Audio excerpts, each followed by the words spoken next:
Agora, ele tem uma coroa, não é isso? Uma coroa que costuma ser de ouro. Ele tem um cetro, não é assim que mostra nos desenhos e nos filmes? Tem um trono, tem uma túnica. Tem gente que o serve o tempo inteiro.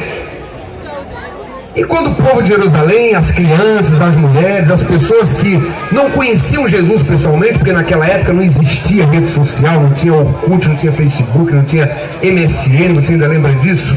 Não tinha Skype, não tinha Instagram, não tinha nada disso, não tinha fotografia, preto e branco não existia. Ninguém sabia como Jesus era. E quando falaram que vai entrar em Jerusalém o nosso rei, porque era assim que ele estava profetizado no livro do profeta Isaías, eram 3 atributos, né? Messias prometido, libertador de Israel e rei dos judeus. Todo mundo foi para a rua esperar a entrada de um rei.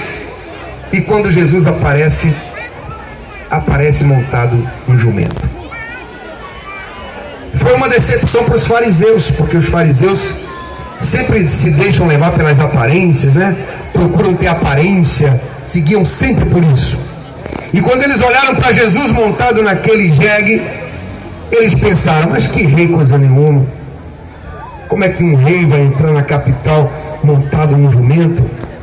E os fariseus chamaram Jesus de mentiroso, de impostor e de blasfemo, porque eles não admitiram que Jesus entrasse como rei em Jerusalém montado num jumento.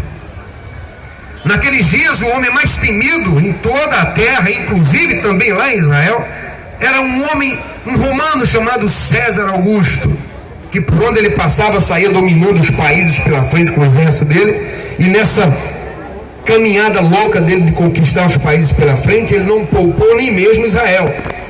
E se ele fosse visto andando pela rua, todos saberiam que era ele por causa das túnicas que ele vestia. A túnica de imperador, o louro de imperador na cabeça, as pulseiras que ele usava, os adornos.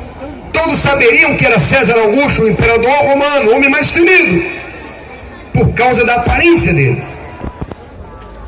Mas com toda a aparência que ele possuía, se ele chegasse para um paralítico e mandasse um paralítico levantar, o paralítico não ia levantar.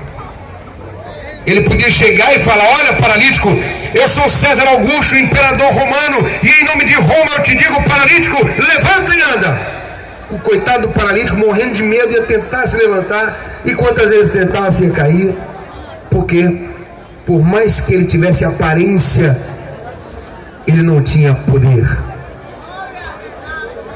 Agora, aquele moço que entrou em Jerusalém montado num jumentinho, que os fariseus deram as costas para ele e depois foram planejar a morte dele numa cruz, aquele moço montado naquele jegue pegava um morto de 4 dias e dizia: vem para fora, e o morto saía vivo da sepultura.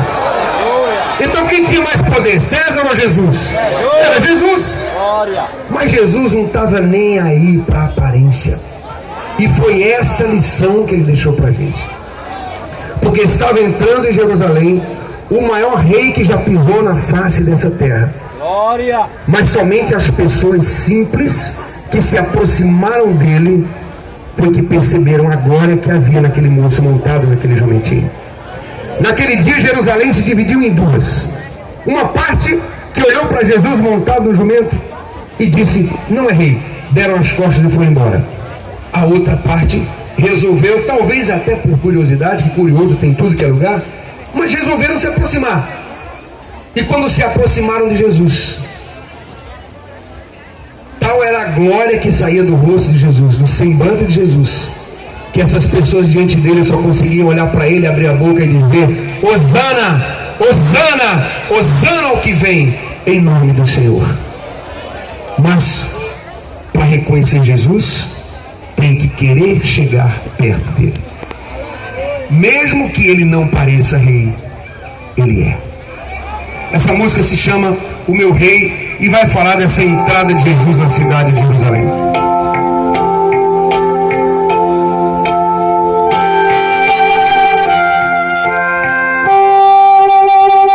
Me chamaram depressa, vim correndo à janela, pois o rei vai passar.